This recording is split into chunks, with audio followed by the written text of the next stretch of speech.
Началась церемония открытия. Пошло-поехало. Те самые сливки. Сливки — это открытие, в принципе, и закрытие. Самые глобальные такие мероприятия, шоу, действительно праздничные шоу. Вот сейчас мы их и посмотрим.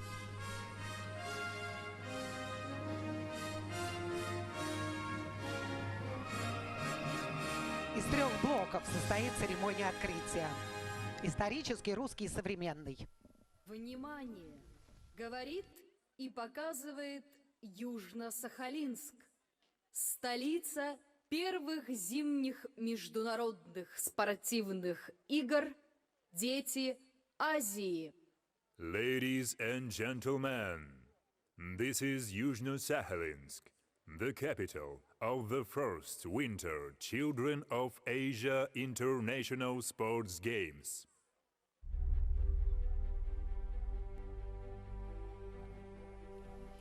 Но это так называемый пролог, ледовая композиция, которая называется «Дружба народов». Но мы видим все флаги в гости к нам. Естественно, это флаги участников первых международных зимних игр «Дети Азии». Мы уже сказали, представители 20 стран мира приехали сюда. Ну и наша страна, Россия, прислала не одну, а несколько команд. И, естественно, когда будет парад спортсменов, мы будем называть все страны и все команды, которые будут соревноваться на спортивных сооружениях Сахалина.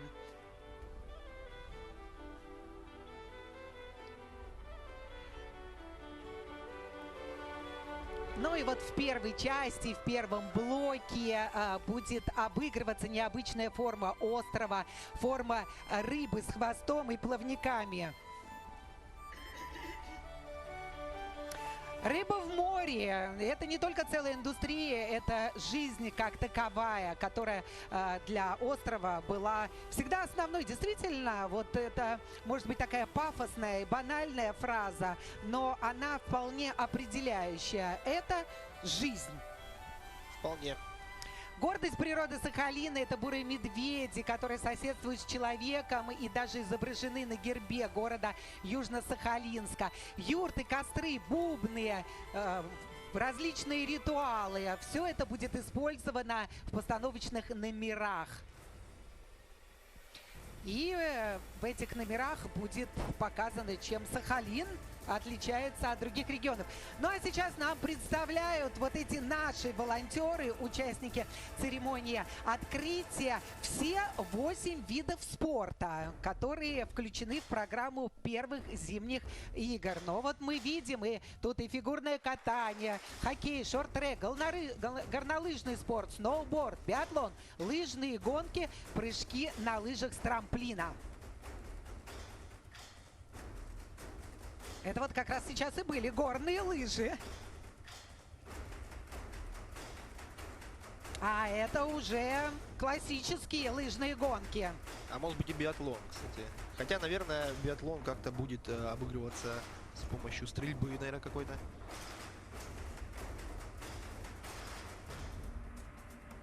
Это хоккей. Хоккей. Вот и символ на экране сейчас мы видим с клюшкой в руках. Это Сивуч-Ныш. Один из талисманов. Стал талисманом наших игр.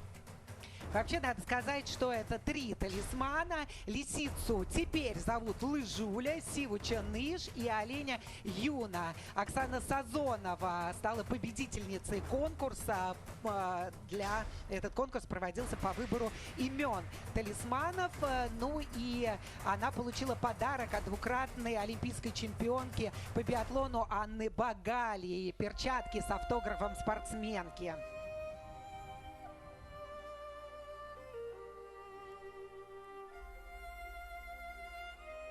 Ну вот все виды спорта были уже представлены.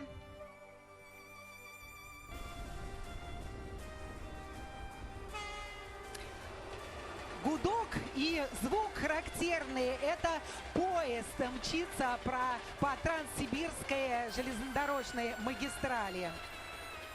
И приезжать на Сахалин. Вот было бы здорово, если бы когда-нибудь поезд Транссибирской магистрали смог бы действительно добраться на Сахалин с помощью какого-нибудь моста, может быть. Но вот дети приехали к нам на Сахалин, те самые, наверное, дети Азии, и их встречают сейчас те самые талисманы и люди на буранах, на снежных буранах. Но надо сказать, что железная дорога через Евразию, соединяющую Москву с крупнейшими восточно-сибирскими дальневосточными промышленными городами России, длина магистрали 9288 километров. Самая протяженная железная дорога в мире. Заслуженный мастер спорта Российской Федерации. Кстати, к слову, снова о талисманах.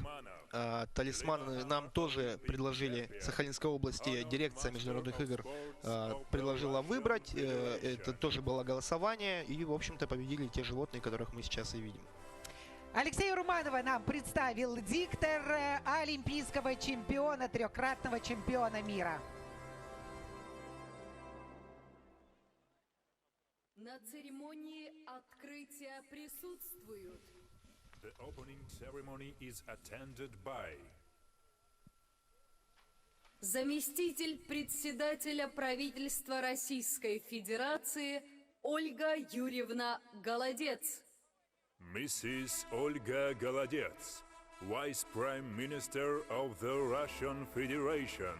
временно исполняющий обязанности губернатора Сахалинской области Валерий Игоревич Лимаренко, Mr. Valery Limarenko, Acting Governor of Sakhalin Region. член Международного олимпийского комитета Самира Асгари, Mrs. Samira Asghari, member of the International Olympic Committee. олимпийский чемпион, министр спорта Российской Федерации Павел Анатольевич Колобков, Mr. Pavel Kolobkov, Olympic champion, Minister of Sports of the Russian Federation. президент Международного комитета игр «Дети Азии» Дмитрий Евгеньевич Глушко, Mr. Dmitry Glushko, President of Children of Asia Games International Committee. руководители национальных делегаций олимпийских комитетов, олимпийские чемпионы и другие почетные гости. Chefs the mission of national Olympic committees, Olympic champions and other guests of honor. Для поднятия флага Российской Федерации приглашается Самвел Абрамян, чемпион вооруженных сил СССР, мастер спорта международного класса, судья международной категории, почетный гражданин Сахалинской области. To raise the flag of the Russian Federation, please welcome Самвел Абрамян, champion of the USSR Armed Forces, world-class athlete, internationally certified referee, honorary citizen of Sakhalin region.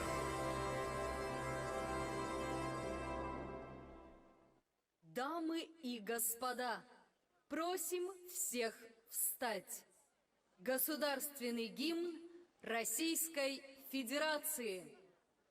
Ladies and gentlemen, please stand up to the national anthem of the Russian Federation.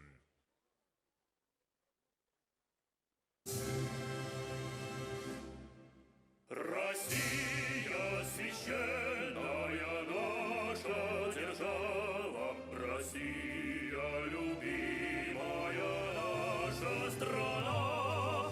Могучая воля, великое слово, твое достояние на все времена.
Российской Федерации исполнили солисты Сахалинской филармонии, детский хор Сахалина, хор колледжа искусств, а также вокалисты детского коллектива «Родничок». Ну и в целом сейчас мы услышали этот гимн, и на этом официальная часть не подходит к концу. Сейчас еще много сюрпризов вы увидите и даже в официальной части, и потом в части шоу, как самого фееричного, которого все ждут.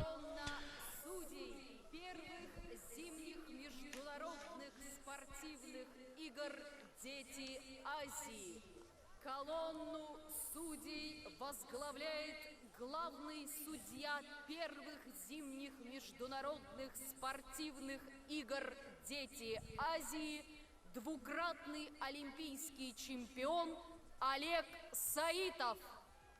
The parade is Ну и надо opened сказать, by что the всего referees задействовано of the около Federation 600 of судей. Все они International специалисты высшего мирового уровня, которые будут обслуживать спортивные соревнования, и в их компетентности нет никаких сомнений. Олег Саитов, очень приятно видеть двукратного олимпийского чемпиона. И входят заместители главного судьи игр. The jury members and deputy chief referees are Юрий Иванов, город Якутск. Дмитрий Быков, город Южно-Сахалинск. Максим Шибаров, город Южно-Сахалинск. Анжела Курьянова, город Южно-Сахалинск. Евгений Гончар, город Новосибирск. Главный секретарь первых зимних международных спортивных игр «Дети Азии», судья всероссийской категории Наталья Осипова. the chief secretary of the first Winter Children of Asia International Sports Games, nationally certified referee Natalia Osipova. Заместитель главного секретаря игр Нина Коробова, город Санкт-Петербург. Deputy Chief Secretary of the Games, Nina Korobova, Saint Petersburg. Встречайте спортивные команды первых зимних международных спортивных игр «Дети Азии». Please welcome Ну и, the дорогие teams друзья, of the мы уже сказали чуть ранее, что немногим менее 800 человек будут принимать участие в соревнованиях, на играх «Дети Азии». Ну и сейчас мы узнаем, какие же страны прислали сюда своих участников. И еще раз скажем, что 20 стран. Ну и начинаем в алфавитном порядке. Понятно, что заканчивать будут этот парад хозяева самих соревнований. Как мы знаем, что это традиция всех больших форумов, включая Олимпийские игры, что начинается либо на Олимпийских играх с Греции, это родоначальники Олимпийских игр, здесь в алфавитном порядке, ну и всегда заканчивает этот парад именно команда, которая принимает масштабные мероприятия. Ну и, к слову, о форме, в которой выйдут сегодня сахалинские ребята, представители Сахалинской области. Мы их очень легко узнаем, потому что их цвета ассоциируются с морем. Всем болельщикам, всем фанатам не составит труда их, в принципе, определить, кому больше всех кричать, кому больше всех хлопать. И к тому же, как говорят организаторы, форма эта станет для сахалинцев счастливой. И вот нам сейчас показывают именно ребят из южных стран, тоже непальцев, Индия до этого была. У ребят не было возможности тренироваться дома, поскольку климат не позволяет тренироваться к зимним видам спорта. Поэтому они приехали на Сахалин немногим раньше остальных, чтобы подготовиться. Кто-то вообще впервые встал на лыжи, кто-то впервые даже увидел снег. Поэтому Надеемся, ребята акклиматизировались, собрались, чему-то научились и достойно выступят на этих играх. Ну вот, и команда Непала, кстати сказать, команда Непала именно выразила желание проводить свой тренировочный процесс на Сахалине и МОК даже будет платить Непальскому комитету за то, что спортсмены приедут сюда и будут тренироваться на Сахалине. Ну а для Сахалина это еще один новый виток для того, чтобы именно международные спортсмены приезжали сюда и тренировались на великолепных спортивных сооружениях. Но можно себе было представить, да, Непал представляют 4 легкоатлета, которые 8 января впервые встали на лыжи. Под руководством кого? Российских тренеров. И вот, кстати сказать, именно это и дало толчок к этой идее, чтобы непальские спортсмены тренировались на Сахалине. Но кто бы мог представить, что хоккейные команды собирает Туркменистан, Кувейт, да? То есть это до этих игр уму непостижимо. Ну и надо сказать, что здесь есть еще одна представительница той страны, тоже, которую не отнесешь никак к спортивным зимним державам. Девочка одна из Сирии. Она, кстати, встала на лыжи еще позже, чем непальцы, но будет представлять свою страну на этом турнире. Это очень здорово, когда в странах, где нет, в принципе, зимних видов спорта, они зарождаются именно благодаря вот играм «Дети Азии». То есть с детских все это лет начинается. Возможно, они там у себя продолжат это, каким-то образом будут тренироваться, как это делают, насколько я знаю, олимпийские бобслисты, у которых тоже нет снега, они катаются по песочным барханам. Ну и в целом, как-то, если хочешь, ты всегда найдешь возможность. Поэтому, я думаю, у них не возникнет проблем в дальнейшем, они чему-то научатся. Ну вот в Сирии это как раз единственная девочка, которая сейчас и прошла, о которой я сказала. Да, видел я ее, вот, счастливая, довольная, рада, наверное, она снегу и погоде такой. Но Япония как раз ее не удивить никакими зимними играми. Но надо сказать, вот в азиатских странах очень культивируется шорт-трек. И надо сказать, что первый номер это вообще в шорт-треке. Это корейские, китайские спортсмены. Да, мы все говорим об азиатах, ну и японцы также прекрасно представляют свою страну в шорт-треке и в других зимних видах спорта. Вот, например, эту страну не удивить, да, ничем. А вот такие, как там Непал, Сирия и так далее, действительно удивительно, когда спортсмены приезжают. И главное, они же все равно, естественно, главный олимпийский принцип и главный принцип этих игр, главное не победа, главное участие. Но тем не менее, амбиции у каждого спортсмена таковы. Я должен приехать и показать максимум.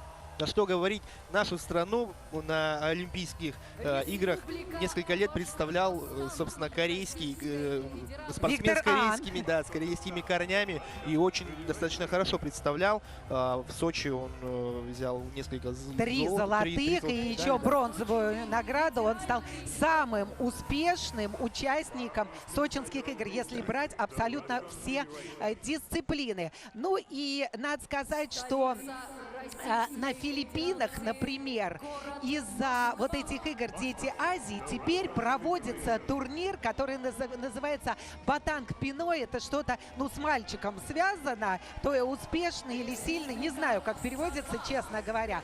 И в финале этого турнира участвует 15 тысяч человек из всех провинций. Эдакая спартакиада школьников. Ну и есть очень успешные спортсмены, например, рэпер Black Elvan, он как раз был капитаном 2000 года команды сборной Якутии по баскетболу, стал чемпионом этих игр, а потом вот увлекся рэпом и теперь очень известен среди молодежи. Но вот мы видим там сборная Москвы, да, сборная Санкт-Петербурга отдельно, то есть Россия представляет несколько команд. Что касается категории участников, то мы говорим, что это спортсмены не старше 16 лет, но и не младше 12 лет. В каждых дисциплинах, в каждых видах спорта этот возрастной ценз, я имею в виду нижняя граница, разный. Но вот, например, у фигуристов или в летних дисциплинах, это гимнастика, там до 12 лет. Меньше уже нельзя. Что касается, кстати, рэпера L1, он сегодня тоже на Сахалине, и один из факелоносцев будет нести олимпийский огонь. Мы его как бы уже так дали имя уже этому огню, Игорь Дети Азии олимпийский. Пусть он так и остается, потому что мы ее, в принципе, называем здесь на Сахалине мини-олимпиадой.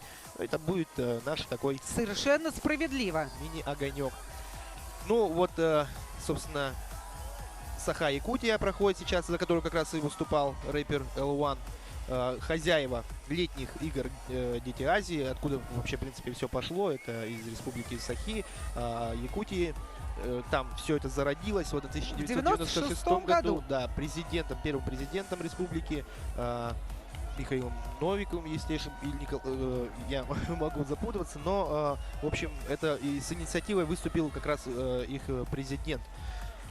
Ну и с тех пор вот прошло много лет, и появились как раз таки, вот сегодня появляются в наших глазах зимние игры Дети Азии. Ну и, собственно, хозяева... Михаил Николаев. Николаев, да. И, собственно, хозяева, вот они в голубой форме, цвет моря, в принципе, все передает. Островные ребята будут представлять нашу область. Очень много их. Очень много у нас зимних спортсменов, потому что, как вы уже говорили, Ольга, есть инфраструктура заниматься зимними видами спорта, есть спортивные объекты и прочие наши здесь условия. Но у нас еще будет одна церемония внесения флага игр. И вот надо сказать, что по традиции флаг игр вносят именно победители прошлых игр. Не последних, а именно прошлых игр. И вот так монгол Цыган Батор, он сначала выиграл игры Азии под дзюдо в 2000 году, а в 2004 стал серебряным призером Олимпийских игр. Вот почему мы говорим, что именно эта платформа, эта площадка для великолепного полета в спортивное будущее. Ну и вот сейчас уже заключают парад гости соревнований и готовятся к приветствию, официальному приветствию наши гости из Москвы. Ну, вот Ольга Юрьевна Голодец подпрыгивает, да, сейчас. Греется. Да, заместитель председателя правительства Российской Федерации. Она как раз курирует спортивную составляющую, спортивную сферу.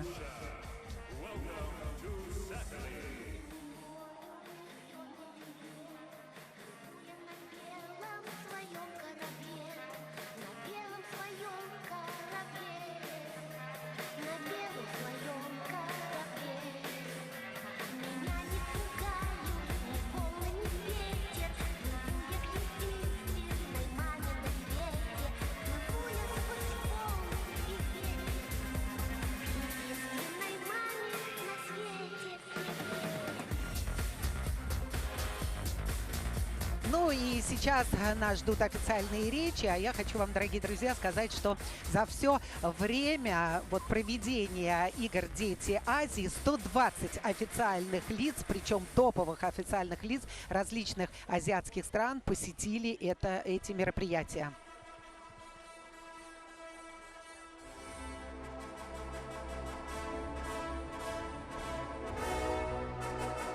Для официального приветствия участников и гостей первых зимних международных спортивных игр «Дети Азии» слово предоставляется заместителю председателя правительства Российской Федерации Ольге Юрьевне Голодец.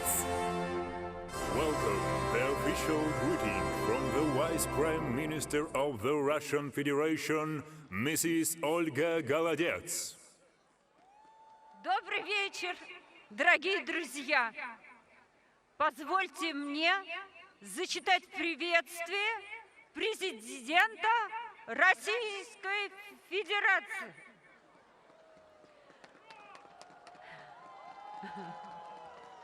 Дорогие друзья, рад приветствовать вас в России, в Южно-Сахалинске, по случаю открытия первых зимних международных спортивных соревнований «Дети Азии».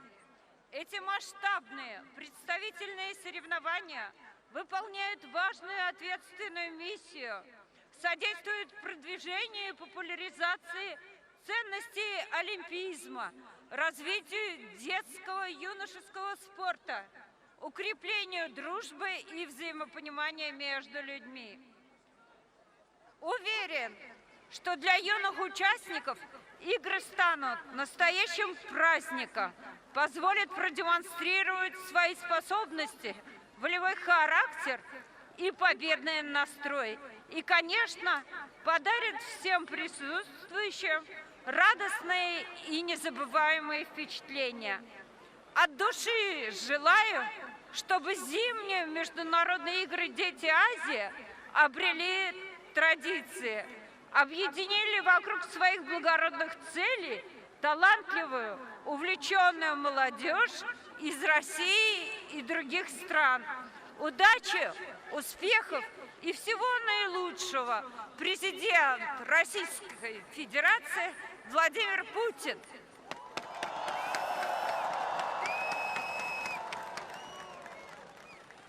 Ladies and gentlemen, a message from the President of Russian Federation. I am glad to welcome you in Yuzhno-Sakhalinsk on the occasion of the opening of the first Winter Children of Asia International Sports Games. This large-scale representative event undertakes a significant and responsible mission. It contributes to promotion and publicity of Olympic values, to development of youth sports, and to strengthening of friendship and understanding. I am sure that for young participants of the Games, it will become a real celebration that will allow you to demonstrate your abilities, strong will, and winning attitude, and to join the world of top-class sports. And of course, the Games will give exciting and unforgettable impressions to everyone present. I sincerely wish that the Winter Children of Asia International Sports Games have established a tradition. I hope their noble goals will be further uniting talented and enthusiastic young people from Russia and other countries. Good luck, success to all of you, and all the best. Vladimir Putin!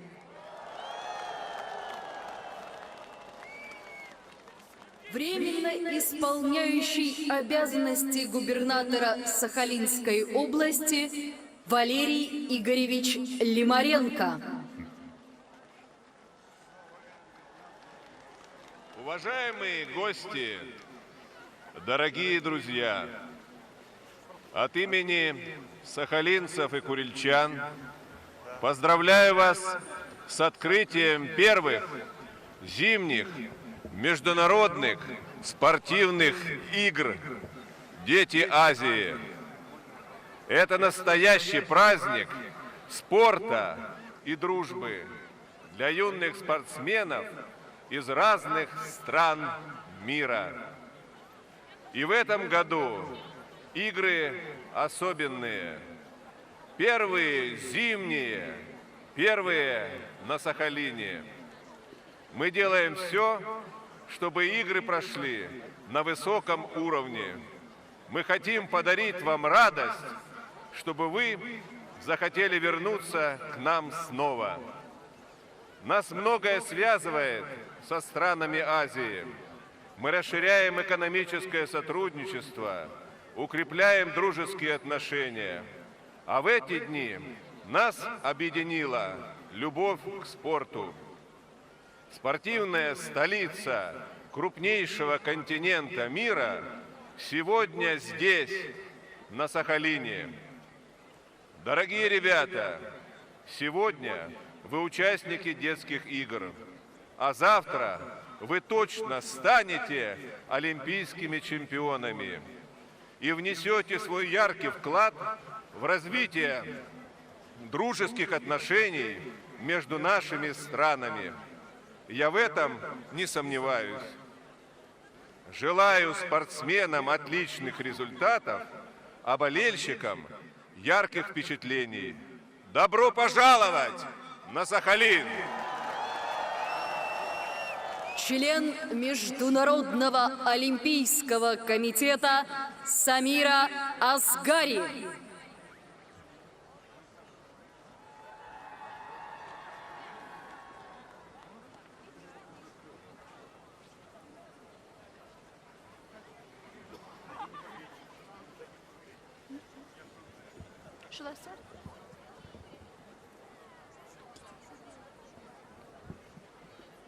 Hello and good evening, everyone. Thank you for the warm welcome to this wonderful opening ceremony of the Children of Asia International Winter Games. Let me convey the greetings and best wishes of the President of the International Olympic Committee, Thomas Bach, to all the athletes. Ну и Самира He would very much Асгай, это член Международного have liked олимпийского to have комитета, для нее вообще, наверное, холодно, потому что она из Афганистана, и видим, как она вообще одета, и она сейчас будет зачитывать, ну, она, естественно, сказала «добрый вечер» всем присутствующим, ну и сейчас она зачитает приветствие президента Международного олимпийского комитета Томаса Баха. Уважаемые участники, дорогие друзья! Сердечно приветствую вас в городе Южно-Сахалинске на первых зимних международных спортивных играх «Дети Азии». Предстоящие дни станут невероятным опытом для всех вас. Это первый раз, когда зимние игры проводятся под патронатом Международного олимпийского комитета. Поэтому вы открываете новый горизонт для спорта. Желаю всем спортсменам фантастических соревнований. Вы приехали сюда, чтобы соревноваться в любимом виде спорта. Точно так же, как чемпионы, которых вы видите на зимних Олимпийских играх. В ближайшие дни вы станете такими же, как они. Старайтесь изо всех сил в олимпийском духе совершенства, дружбы и уважения. У вас впереди захватывающее время. Некоторые из вас смогут отправиться на юношеские зимние Олимпийские игры в Лозанне в 2020 году. Может быть, мы увидим вас в Пекине на играх 2022 года, на ваших первых зимних Олимпийских играх. Воспользуйтесь этим уникальным опытом и наслаждайтесь каждым моментом соревнования. Позвольте мне поблагодарить и поздравить Международный комитет игр «Дети Азии», который на протяжении более 20 лет предоставляет молодым людям Азии уникальный спортивный опыт. Спасибо за вашу решительную поддержку и приверженность спорту и его ценностям. Мои наилучшие пожелания успехов организаторам первых зимних международных зимних игр «Дети Азии».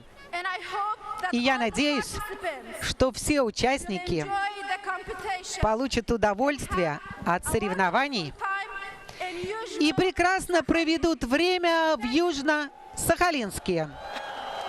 Это было обращение к участникам первых зимних международных спортивных игр «Дети Азии» Томаса Баха. Добрый день, дорогие друзья, уважаемые участники соревнований, гости. от имени Министерства спорта Российской Федерации и себя лично приветствую вас на первых зимних международных спортивных играх «Дети Азии». Вы стали участниками грандиозного спортивного праздника, почетное право провести который доверено острову Сахалин. История игр «Дети Азии» началась в 1996 году. За прошедшие годы эти соревнования стали знаковым событием, способствующим развитию детско-юношеского спорта, а также продвижению идей олимпизма среди юных спортсменов. Успешное проведение игр «Дети Азии» по летним видам спорта стало стимулом к проведению зимних соревнований. Отрадно, что наша инициатива провести зимние состязания сразу получила отклик государств азиатского региона. Спорт играет важную роль в укреплении дружбы и взаимопонимания среди народов. Уверен, в ближайшие дни для участников игр станут яркой спортивной борьбой и общением с новыми друзьями из разных стран. Желаю всем спортсменам честных побед и хорошего настроения. Спасибо.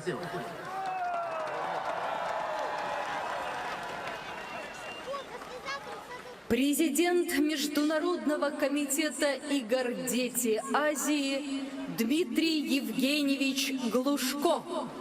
Добрый вечер, Сахалин!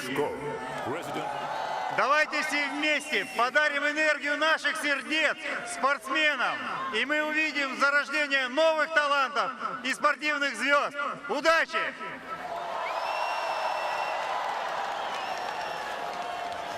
Дамы и господа, на стадионе флаг международных спортивных игр «Дети Азии». Ladies and gentlemen, the flag of the Children of Asia International Ну, тот самый Sports флаг, как Games. мы уже сказали ранее, который вносят победители предыдущих игр «Дети Азии». Сейчас это летники, потому что нет еще ни одного победителя и призера зимних игр, международных игр «Дети Азии». Ну, кстати, к слову о флаге, прибыл он к нам на Сахалин по осени. И совпал тоже с таким достаточно глобальным, масштабным спортивным мероприятием. У нас как раз проводился кросс нации. И вот как раз во время кросса нации, во время забега флаг прилетел сюда к нам из Якутии. Потом его показали всему практически Южно-Сахалинску, кто вот как раз присутствовал на забеге. Показали на главной нашей площади Победы. И затем он отправился на хранение в Ледовый дворец «Кристалл», где находился как такая реликвия священная в стеклянном шкафу. Все могли посмотреть. Находился он там вот ровно до сегодняшнего дня. И вот только сейчас он возвысится над Сахалином. Ну и вот как раз его и будут выносить победители и призеры прошлых игр.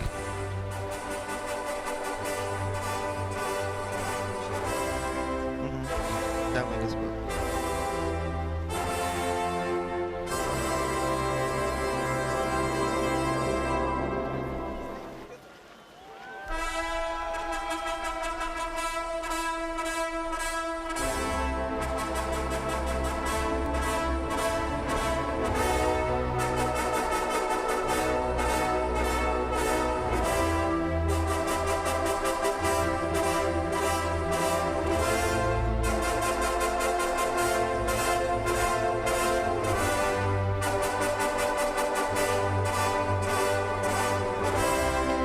Ну и вот флаг выносят Светлана Тарнайкина, серебряный призер 4-х международных спортивных игр «Дети Азии», бронзовый призер первенства России среди юниоров, Хашбатарын Цыганбатар, бронзовый призер Олимпийских игр 2004 года, чемпион мира и чемпион Азии, азиатских игр, двукратный чемпион первенства Азии.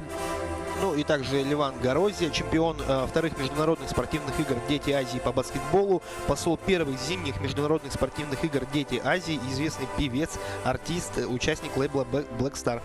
Ну и Гаврил Ципандин, чемпион и двукратный призер вторых международных спортивных игр «Дети Азии», рекордсмен России по северному многоборью, заместитель генерального директора Международного комитета игр «Дети Азии».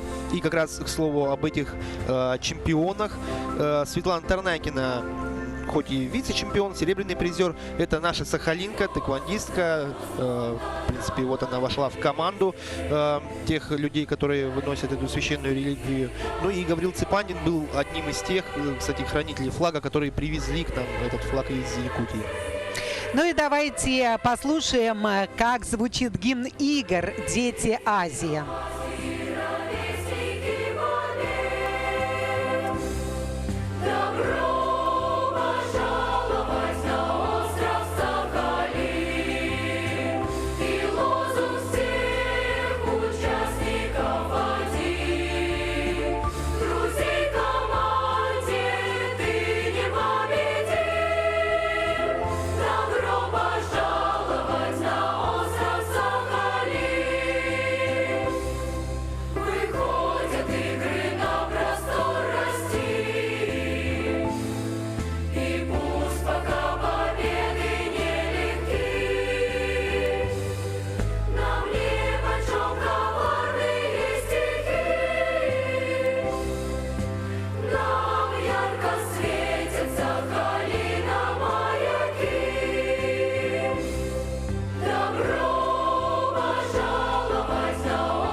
Почетное право для торжественной клятвы от имени участников первых зимних международных спортивных игр «Дети Азии» предоставляется падалка Марине.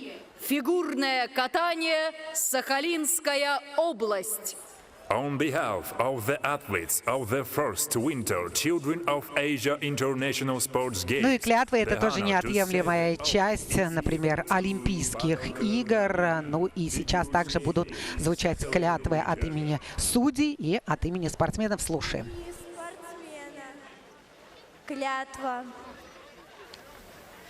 Клянусь показать лучший свой результат от имени всех спортсменов в первых международных спортивных игр «Дети Азии».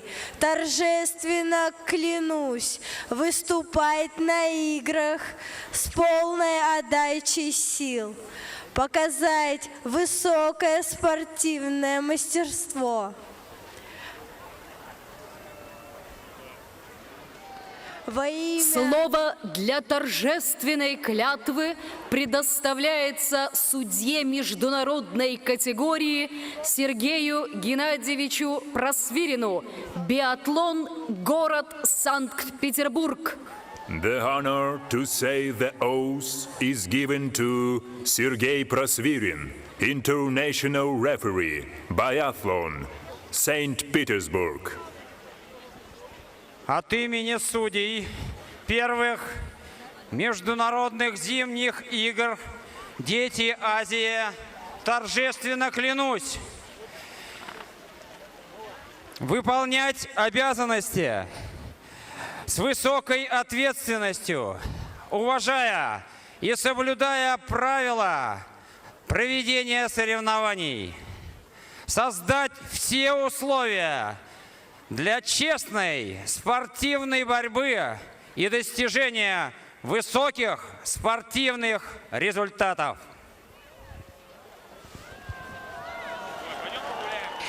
Ну и что ж, дорогие друзья, вот как раз такая торжественная официальная часть подходит к концу, но еще будет обязательный и также торжественный момент. Это уже зажжение огня, зажжение чаши этих игр, которая будет гореть на протяжении всех дней соревнований. А торжественная церемония закрытия состоится 16 числа, 17-го. Все участники спортивных международных игр «Дети Азии» разлетятся по своим странам и привезут массу впечатлений. Но это будет впереди, а сейчас то самое праздничное шоу, которое состоит из 3 блоков.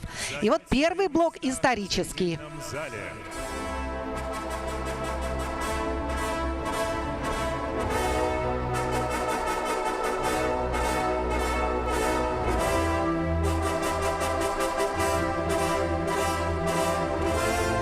Насколько мы знаем, спортсменов, которые принимали участие в параде, сейчас отпустят для того, чтобы они готовились к своим спортивным мероприятиям, потому что вечереет и достаточно прохладно сейчас на Сахалине, и действительно очень сложно будет им провести 2 часа этой шоу-программы. Интереснейшей, конечно. Другое дело на церемонии закрытия. На церемонии открытия это еще тяжело, потому что все соревнования впереди. Ну и тем более их централизованно привезли сюда. Они собрались примерно за час до начала церемонии открытия, и этим все объясняется.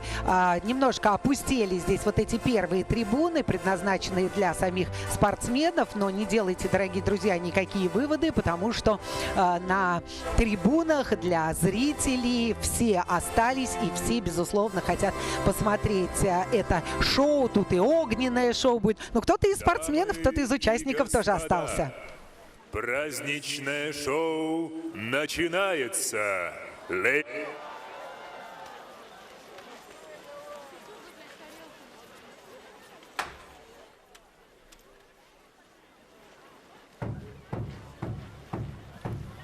Вот первые звуки барабанов. Шоу барабанов, так называется этот номер. И здесь принимают участие представители школы искусств «Этнос» и хореографический коллектив Сахалина «Экзотика».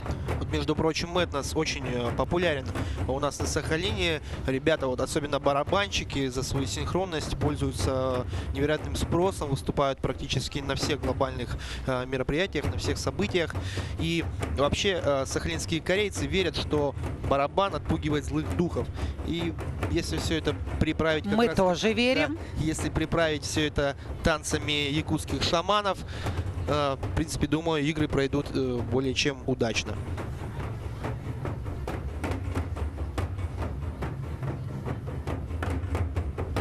Вот, как мы уже сказали, первый блок исторический.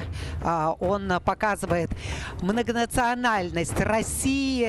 Каждая нация имеет свои традиции, свою культуру, танцы, музыка. Это все будет показано в первом блоке. Следующий блок, он русский, именно русским традициям он посвящен. Ну и современный блок номер 3, он будет завершать шоу-программу. Но давайте не будем торопиться, а посмотрим. Танец очень интересный, самобытный.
Все действия в этом блоке показывают, конечно, очень коротко исторические события Сахалина от древних айнов, которые начали заселять остров 4000 лет тому назад.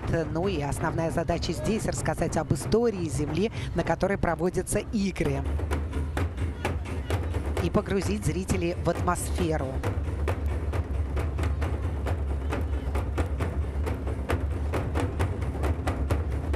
В атмосферу торжества с историческим уклоном.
Ну, неплохо подогрели к предстоящему шоу сейчас наши барабаны и танцоры. И тем временем на улице стемнело, температура при этом не продолжает опускаться. И горы, склоны, точнее, нашей горы, горный воздух уже начали заполняться огнями красивыми.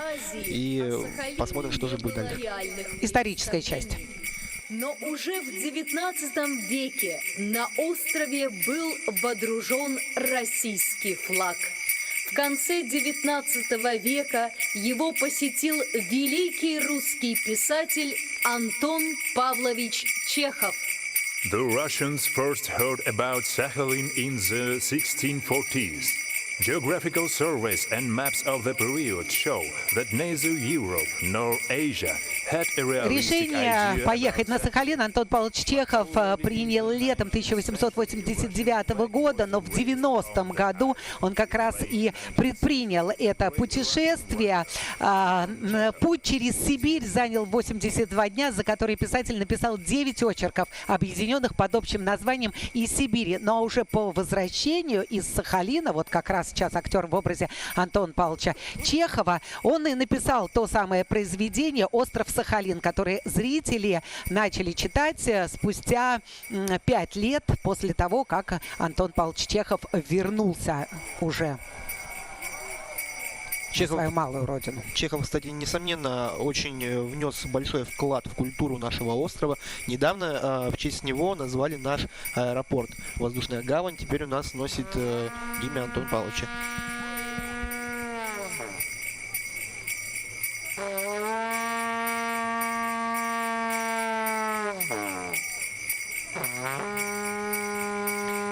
Как сказал сам Чехов, по его словам, он провел полную перепись населения Сахалина, заполнив несколько тысяч карточек на жителей острова. И за несколько месяцев пребывания на нем он общался с людьми, узнавал историю их жизни, набирал богатый материал для своих заметок.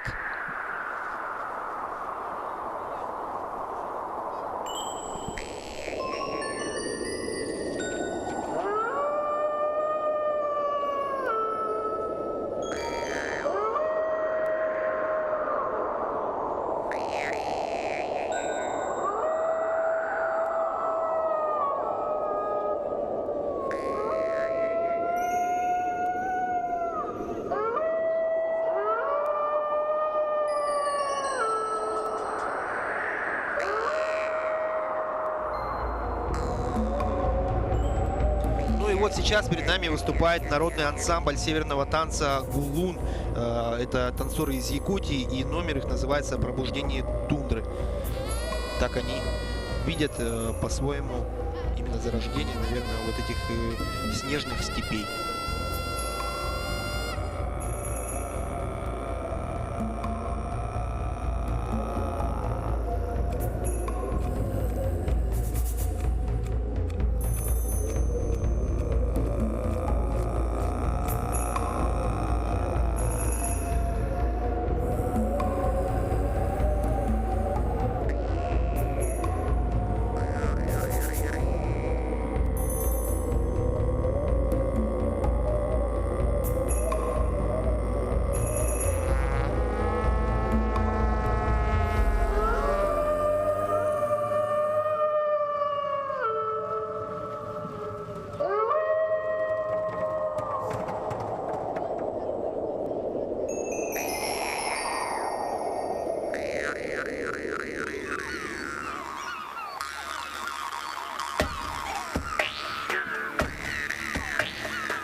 Этот номер несет такой посыл. Сахалин, по обе стороны, где кончается узкая долина, начинаются горы.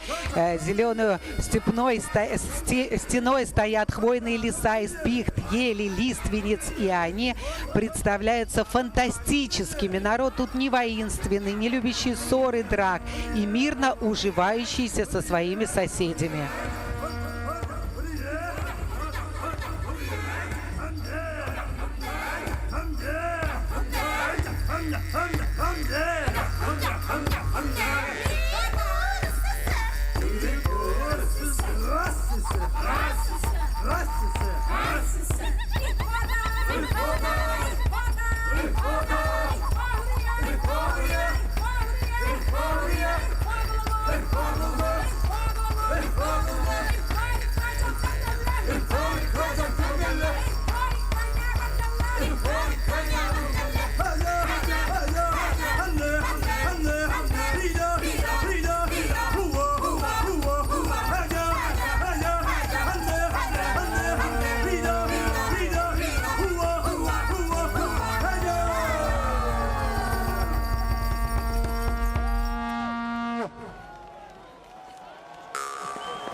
История открытия и освоения дальневосточных земель – это история подвигов многих поколений русских людей, их безответного служения Отечеству.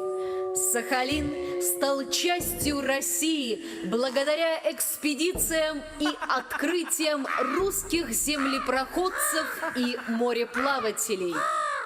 The story of exploration of the Russian Far East is a story of endeavor and numerous generations of Russians and their devotion to the motherland.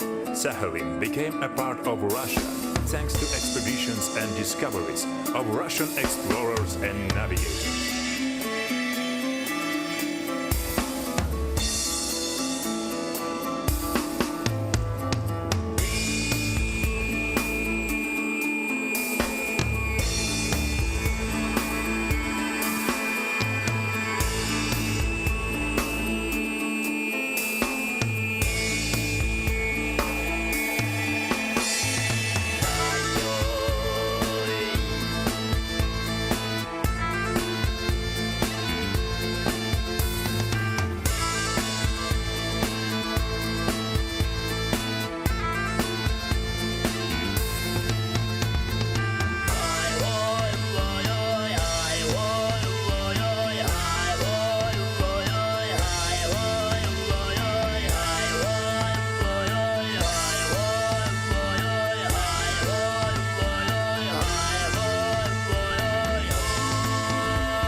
同志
，Русские землепроходцы оставили свой след в истории освоения Сахалина. Бесстрашно и безудержно стремились они к краю русской земли, к берегам Великого океана. Russian frontier pioneers have left a trace in history of exploration of Sakhalin. Fearlessly and unrestrainedly, they were rushing towards the edge of the Russian land, towards the shores of the great ocean.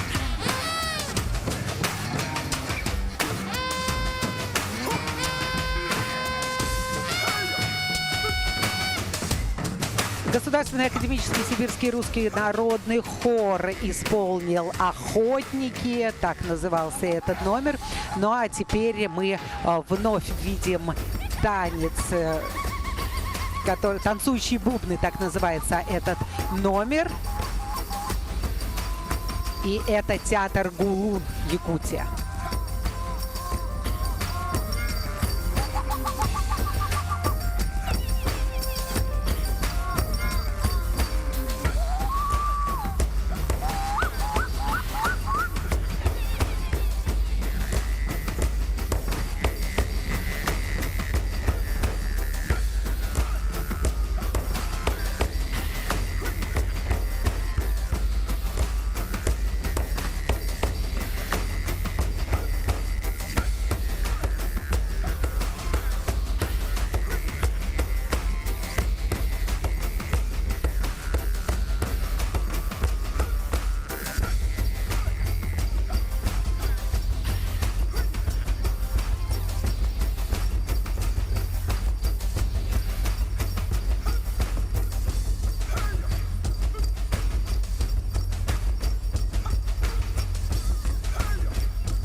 Ну а посыл в этой части выглядит так. Сахалин. Общий голос таков, что этот народ кроткий, скромный, добродушный, доверчивый, общительный, вежливый, уважающий собственность. Бескорыстие, откровенность, вера в дружбу и щедрость составляют их обычные качества.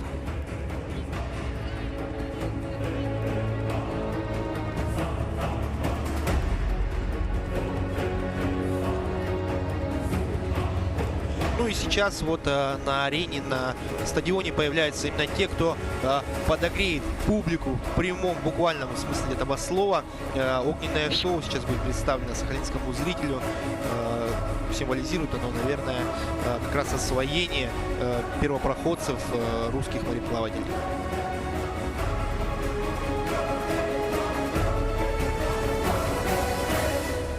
Ну и огненное шоу в исполнении мастеров коллектива «Аурум».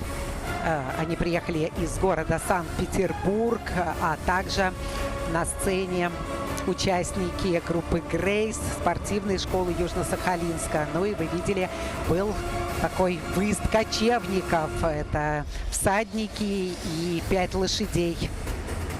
Ну и сейчас специалисты по кручению огненных шаров. Смотрим. Это огненное, очень красивое шоу.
Ну и вот мы посмотрели действительно такое подогревающее шоу, огненное шоу в исполнении коллектива «Аурум» из Санкт-Петербурга.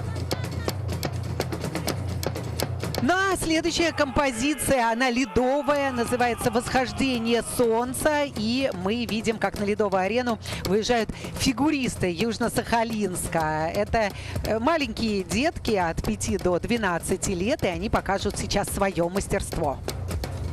Arapeko sagararen adararen punkan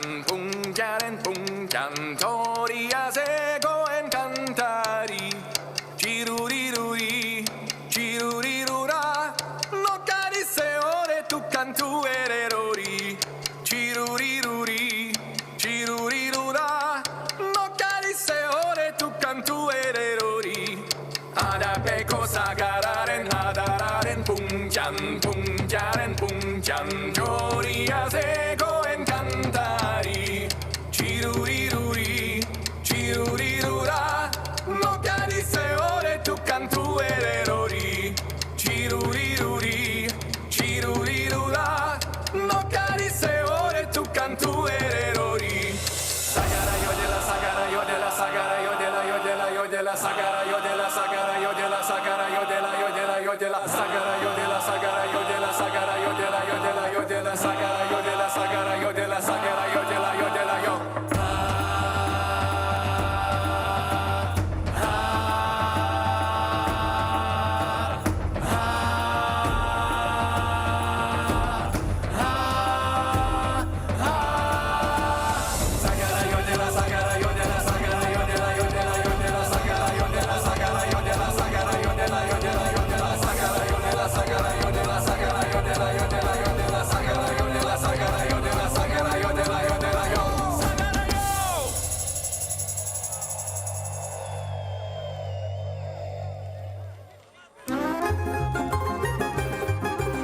Ну и закончился сейчас вот первый блок исторический, и начался как раз блок российский. Уже нам показывают в этих блоках историю Сахалина. Пока был первый блок более такой азиатско-образцовый, и сейчас...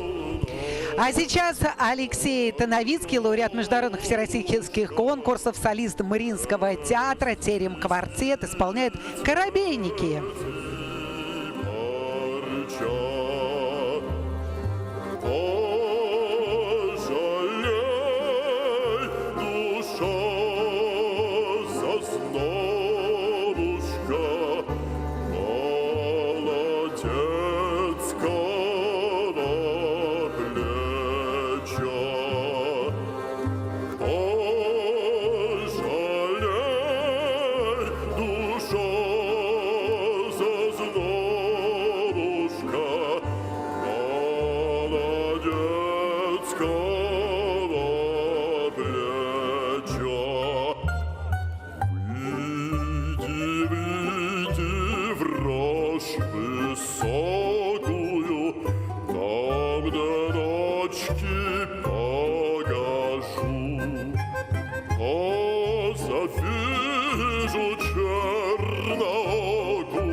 Бережно торгуется, все боится передать. А нигде ведь целуется, просит цены набавлять.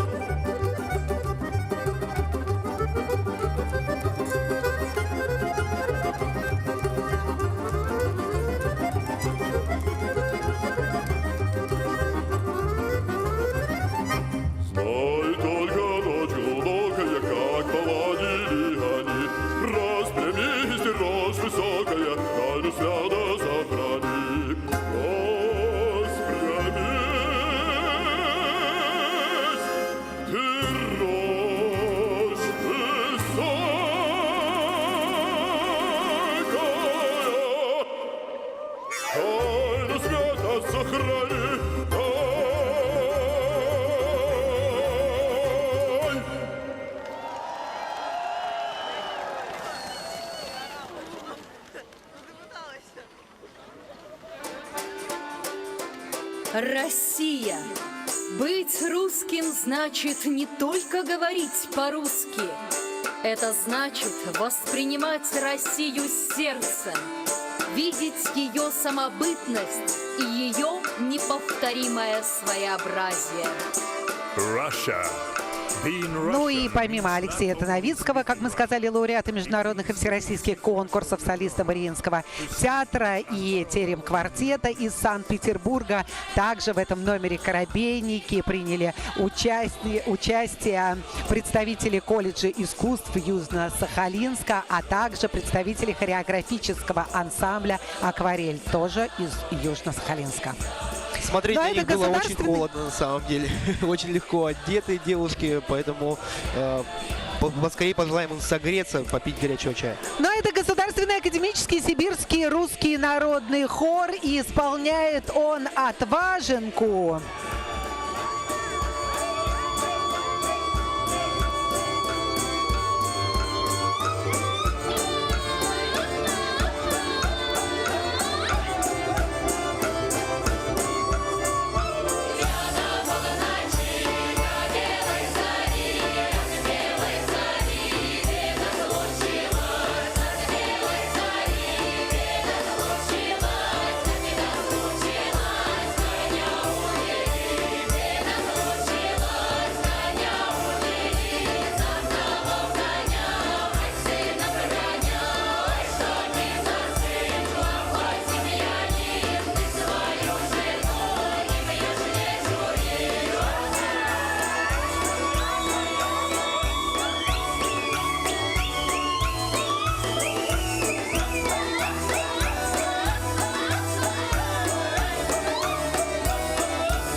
Ну а посыл такой, что может быть естественнее и достойней, чем любовь к родной стране и гордость за нее. Россия гордится своими победами и, конечно же, своей историей.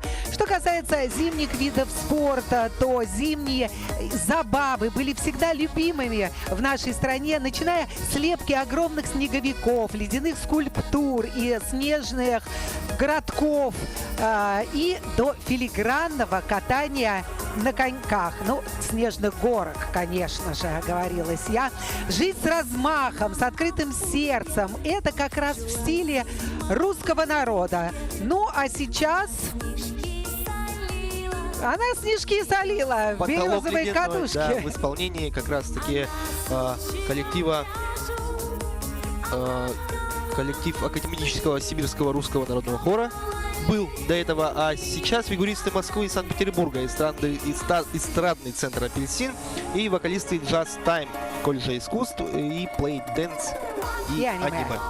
Это все, кроме тех, кто из Санкт-Петербурга и Москвы, остальные ребята из Южно-Сахалинска собрались, скоординировались, как-то порепетировали и создали вот такой масштабный номер. В принципе, очень красиво выглядит все.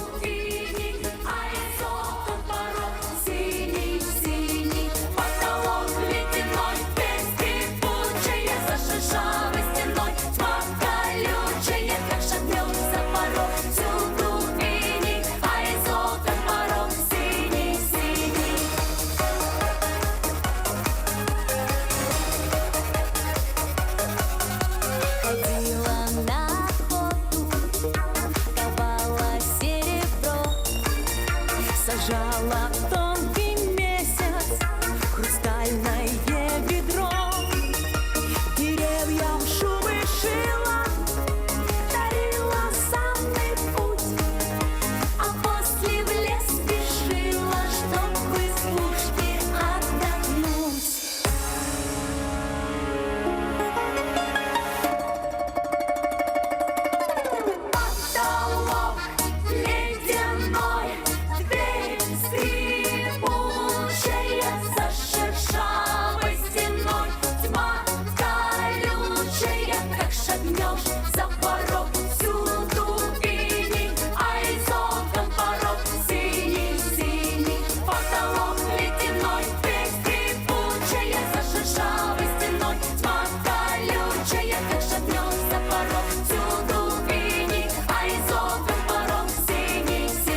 а следующая композиция называется «Масленица». Ух, это один из самых любимых нашим народом праздников, когда выносятся блины с медом, когда можно насладиться вот этой прекрасной атмосферой. Ну и уже весна не за горами. А что делают на Масленицу? Жгут чучело зимы. Но мы еще подождем, мы, конечно, не будем до того момента, когда наступит весна, поджигать чучело, потому что у нас зимние игры Азии, Абсолютно и нам верно. очень нужен холод, очень нужен снег и все атрибуты зимы. А блинчики пожарить можно и сейчас, в принципе.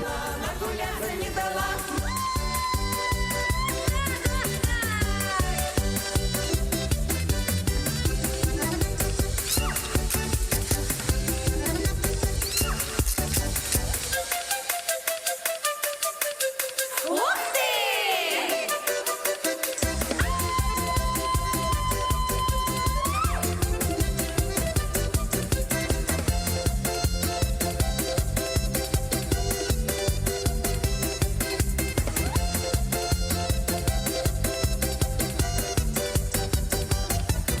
Чебатуха, чебатуха, девки пляшут, век чепуха, каблучок точеный, разговор ученый. Чебатуха, чебатуха, девки пляшут, век чепуха, каблучок точеный, разговор ученый.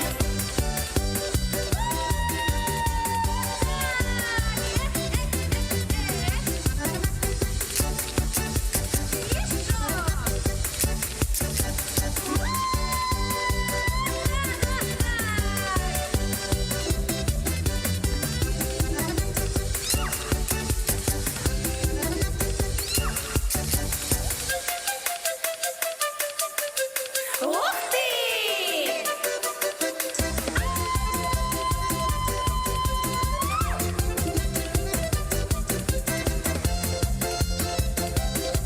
Ну и мы также видим фигуристов, как мы сказали, которые приехали сюда, на остров Сахалин, из Москвы, из Санкт-Петербурга. Вот так вот умеют и на обычных классических коньках, и на этих огромных. Пойди попробуй, так, сделай. Но повторять не рекомендую, но это очень красиво.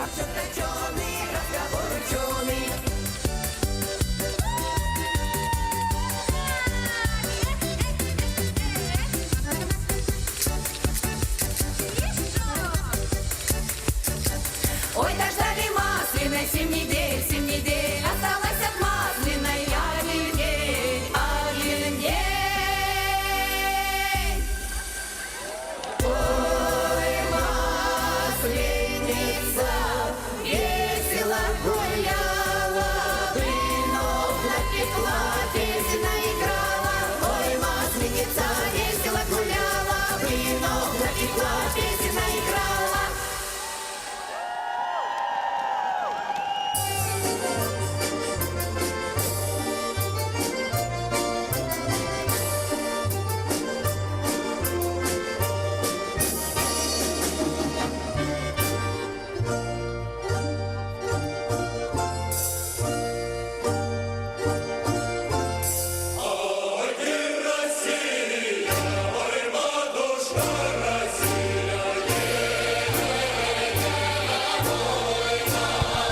Ну и сейчас композиция звучит «Матушка Россия» в исполнении Государственного академического сибирского русского народного хора.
Ну вот вы видели, что на экране была матушка Россия, просторы нашей необъятной земли и сколько всего. Да, действительно, иностранцы удивляются, вылетая из Москвы, скажем, на Сахалин. 8 часов летят, даже больше, и все одна страна. Это Россия, наша необъятная, наша многонациональная, наша колоритная Россия. Ну а сейчас мы переходим уже к следующему блоку. Блок, посвященный России, остался позади. Ну а теперь блок как бы современный. И современный мир — это динамика, развитие информации, технологический прогресс, стремительность в движении цели. Вот что характеризует новое время. Современный Сахалин — это территория прогресса и развития. Нефть, природный газ, рыболовство, добыча угля. Остров живет культурной жизнью, перенимая все современные тенденции в музыке, танцах, перформансе. Ну и, конечно же, мы с вами сейчас видим ледовую композицию, которая называется «Соло».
Ну и вот ледовое шоу. Это жизнь, а жизнь — это дорога. Мы выбираем правильный путь. Вот ледовое шоу, о котором я только что говорил, сейчас как раз исполнили артисты фигурного катания. И, соответственно, вместе с ними в современной такой аранжировке реквием Моцарта исполнил на электроскрипке Хачатурян Сурен.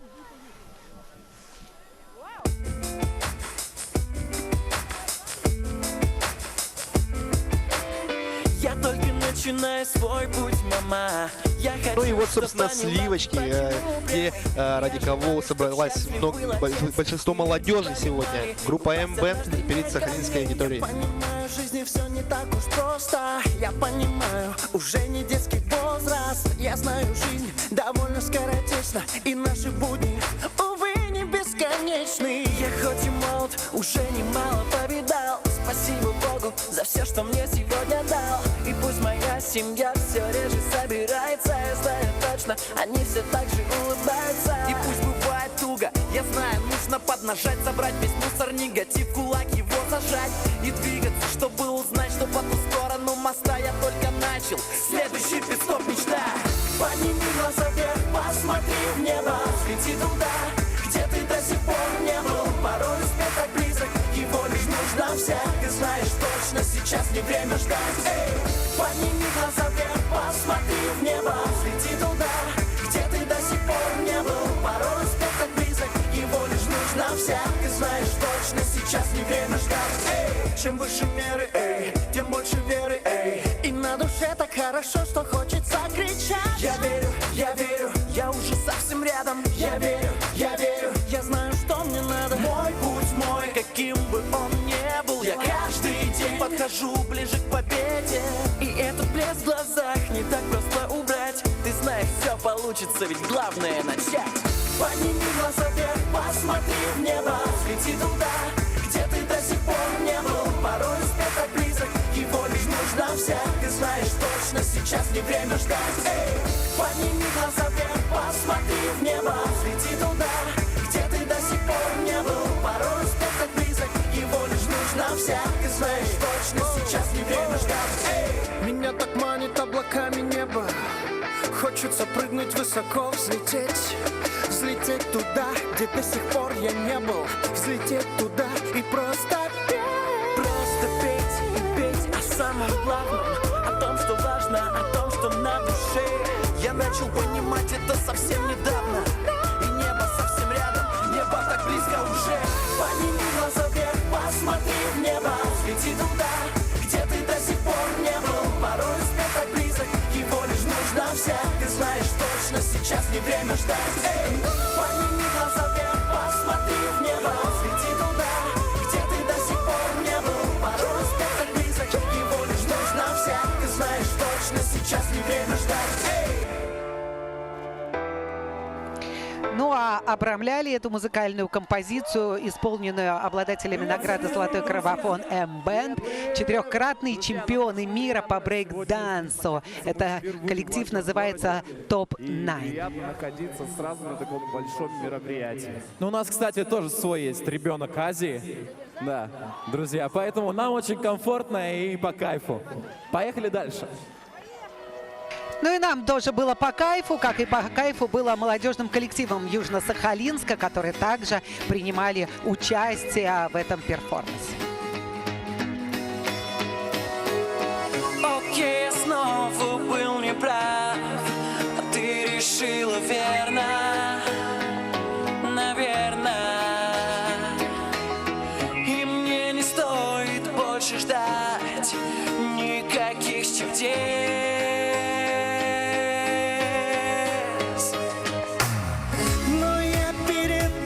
Стою, и непонятно, что ловлю. Я просто не могу уйти, я тебя люблю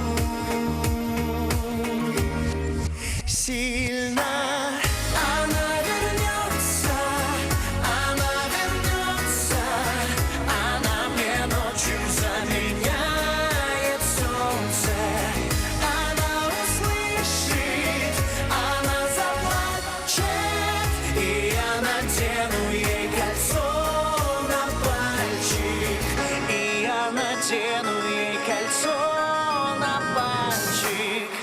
Один мой друг мне дал совет: поищи другую, такую. Вечной любви на свете нет, и твоя пройдет, и твоя пройдет.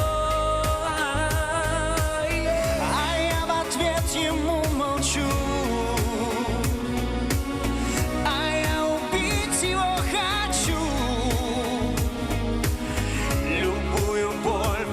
Терплю, ведь я тебя люблю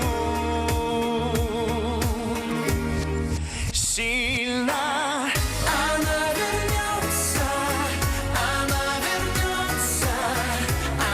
мне ночью заменяет солнце. Она услышит, она заплачет, и я надену ей кольцо.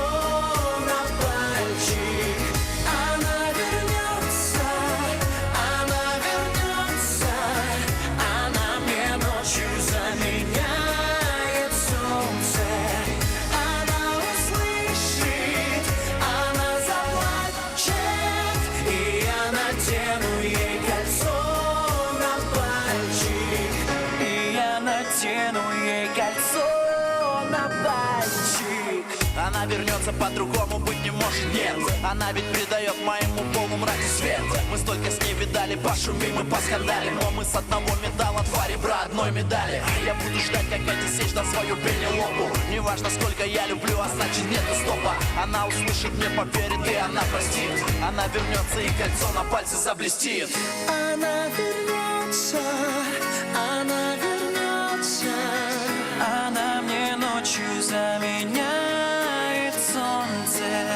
Она услышит, она заплачет, и я надену ей кольцо на пальчик. Она вернется, она вернется. Она мне ночью заменяет солнце. Она услышит, она заплачет, и я надену ей кольцо на пальчик. И я надену ей кольцо на пальчик.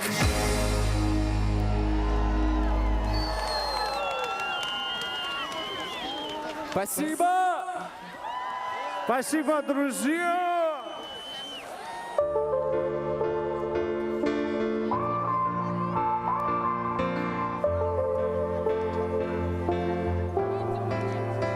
Ну а сейчас на сцену выходит Анна Филипчук, победительница детского Евровидения Россия-2018 с композицией «Непобедимы». Так, как надо, не торопись. Ты можешь быть кем захочешь, придумывать свой сюжет. В конце самой долгой ночи будет рассвет. И если темнеет небо, мы будем вдвоем стоять под зонтом на первых же лучах солнца, подарит тепло и веру в добро. Просто слушай сердце, просто будь собой. Это наше время, знай, мы непобедимы. Посмотри над нами, миллионы звезд.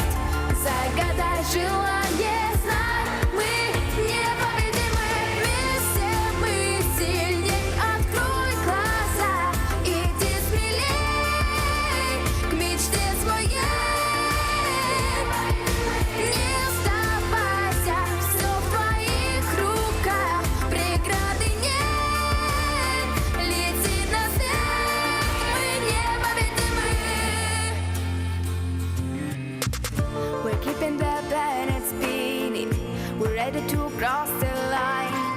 It's time to release your feelings, wake up and shine. Don't listen to all those whispers that tell you what's wrong or right. There's more than a million reasons to love this life. If you ever feel so lonely, so empty and cold, it's me you can go. This moment is one and only. Whatever they say can go either way. If we stay together, we're unbreakable. Through the rain and thunder, we'll fly. No one can stop us. If we stay together, we're unbreakable. Through the snow that's falling, we'll run. No one can stop us. Magic in the air, I see it clear. Can you believe? Can you believe? Stronger every day, unbreakable. Because you live, because you live. No one can stop us.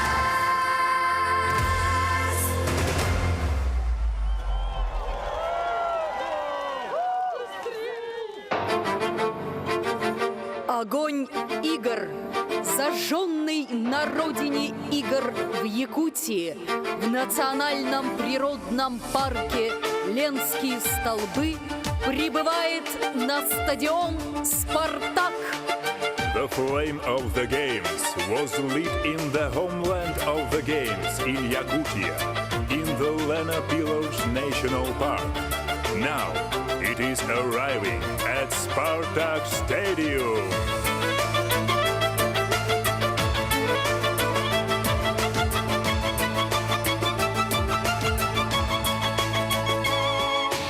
Факел с огнем игр вносят хранители огня.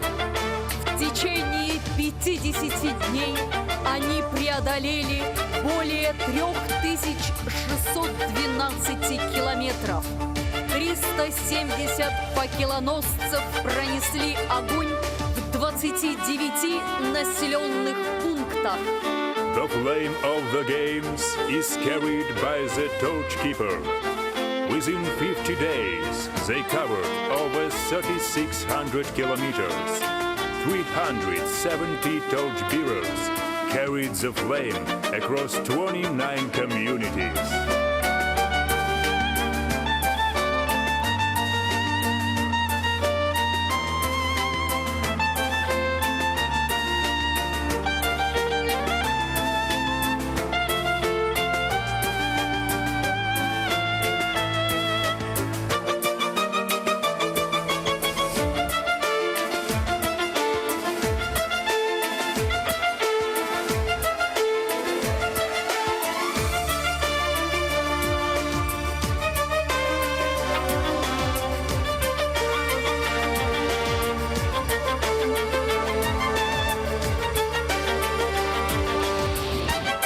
Крузенштерн, Невельской и Лаперус въезжают сюда, вплывают, я бы сказала, на этом замечательном корабле. Это знаковые люди для Сахалина, это первооткрыватели.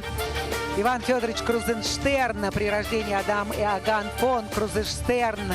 В 1805 году российское судно «Надежда» под командованием этого русского мореплавателя исследовало большую часть побережья Сахалина. Однако обойти Сахалин кругом не удалось. И это удалось экспедиции Геннадия Ивановича Невельского. Именно он определил, именно его экспедиция, что Сахалин это остров, а не полуостров.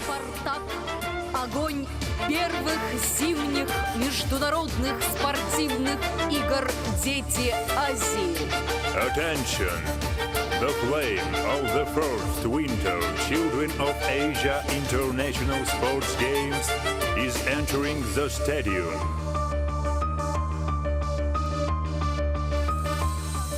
Ну и, конечно же, то, что мы поем всегда с далекого пролива Лаперуза. Жан-Франсуа де Галло Лаперуз, знаменитый французский мореплаватель, экспедиция, которой он руководил, был открыт пролив длиной 101 километр. Роман Трубецкой, мастер спорта России по легкой атлетике, победитель и призер летних международных спортивных игр «Дети Азии» 2004 года.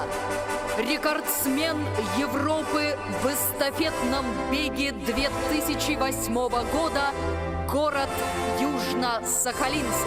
The torch is carried by Roman Trubetskoy from Yuzhno-Sakhalinsk, Master of Sports in Athletics, prize winner of the Summer Children of Asia Games 2004, the holder of European relay race record of 2008. Карина Глебова, мастер спорта России, участник летних международных спортивных игр «Дети Азии» 2008 года, призер первенства России, город Южно-Сахалинск. Карина Глебова from Yuzhno-Sakhalinsk, Master of Sports of Russia, participant of the Summer Children of Asia Games in 2008, Russian Championship prize winner.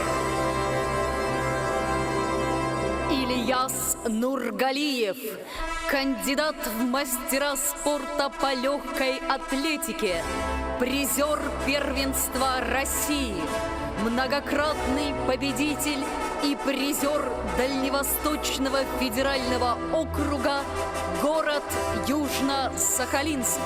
Ильяс Нургалиев from Yuzhno-Sakhalinsk, candidate Master of Sports in Athletics, Russian Championship prize winner, multiple times champion of the Far Eastern Federal District.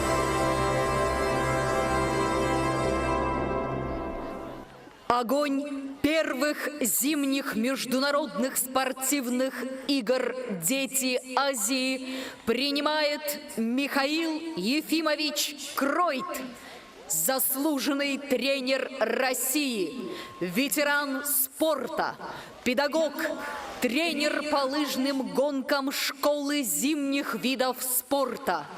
Подготовил 28 мастеров спорта СССР и России.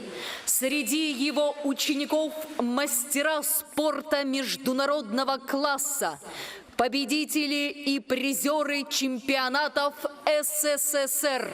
The flame of the first Winter Children of Asia International Sports Games is handed to Mikhail Kroit, honored coach of Russia, a sports veteran, teacher, ski coach of the Winter Sports School, who trained 28 masters of sports of the USSR and Russia.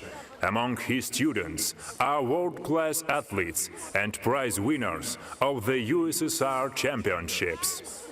Огонь принимает Юрий Чемодуров, мастер спорта России по сноуборду, обладатель Кубка России 2013 года, обладатель премии «Открытие года» в рамках Russian Snowboard Awards, посол первых зимних международных спортивных игр «Дети Азии». The flame is handed to Yuri Chimadurov, Master of Sports of Russia in Snowboard, winner of the Russian Cup in 2013, Russian Snowboard Awards winner as Discovery of the Year, Ambassador of the first Winter Children of Asia International Sports Games. Факел зажигает Александр Баженов, мастер спорта России, член сборной России по прыжкам на лыжах с трамплина, серебряный призер России, чемпион Всемирной зимней универсиады 2017 года. The torch is lit by Alexander Bazenov, Master of Sports of Russia, member of the Russian national ski jumping team, silver medalist of Russia, champion of Winter Universiade 2017. Ну что ж, дорогие друзья, вот тот самый торжественный момент, за которым мы, собственно говоря, и собрались здесь. Вы у экранов телевизоров, мы, ваши комментаторы, также у монитора следим очень внимательно. И теперь этот огонь перемещается к той самой чаше. Эстафета была очень длительная, хорошая, красивая эстафета огня, игр. Только вместо чаши у нас сейчас зажжется маяк. Это будет самая зрелищная, на самом деле, часть всего шоу, всей церемонии открытия. Вот, собственно, и салют уже наблюдают сейчас все участники, все зрители шоу. И вот загорается тот самый маяк. Главный символ Сахалина. Как же Сахалину без маяка? А это главный маяк, игр, который называется «Дети Азии». Напомню, что это первые международные зимние игры «Дети Азии». Вообще игры с большой историей, но... Международные спортивные игры «Дети Азии» объявляю открытыми! Ну что же, ура! Ура! Официальное объявление об открытии первых зимних международных игр «Дети Азии». Посмотрите, насколько было красочно. И главное, дорогие друзья, что имя заключительного, как говорят, мы последнего, но вообще в спорте не любят слово «последнее», но мы все-таки его здесь используем, последнего факелоносца Александра Баженова до последнего момента держалась в секрете. Так всегда бывает на церемониях открытия, когда не только вы, дорогие друзья, но даже ваши комментаторы не знали, кто же будет будет этим заключительным. Вот оно, удачное слово для спорта, факелоносцем. И именно он поджигает этот маяк.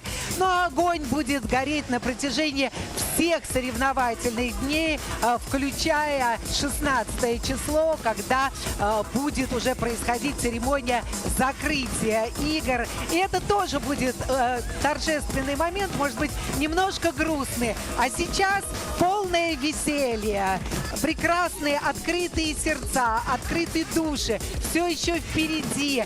Чаяние самих спортсменов. Все приехали сюда не только статистами, конечно же, такие тоже будут, не только участниками этих игр, но каждый спортсмен хочет завоевать награду этого престижного форума для того, чтобы привести в свою семью, в свою страну, для того, чтобы похвалиться. И, может быть, в какой-то стране именно с этой награды начнется развитие зимних видов спорта.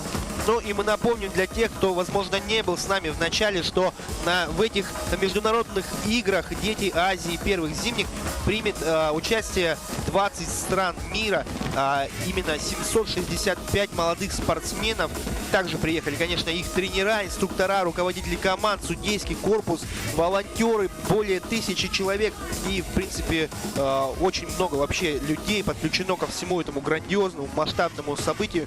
Ну и остается, наверное, пожелать спортсменам удачи на предстоящих соревнованиях, предстоящих состязаниях, потому что им предстоит нелегкий путь, особенно тем, кто вообще не был знаком с зимними видами спорта, но в целом приехали представить свою страну, выступить за нее и показать, что вот есть мы такие ребята, которые хоть и не умеем, но готовы учиться, что-то делать, а не просто сидеть сложа руки.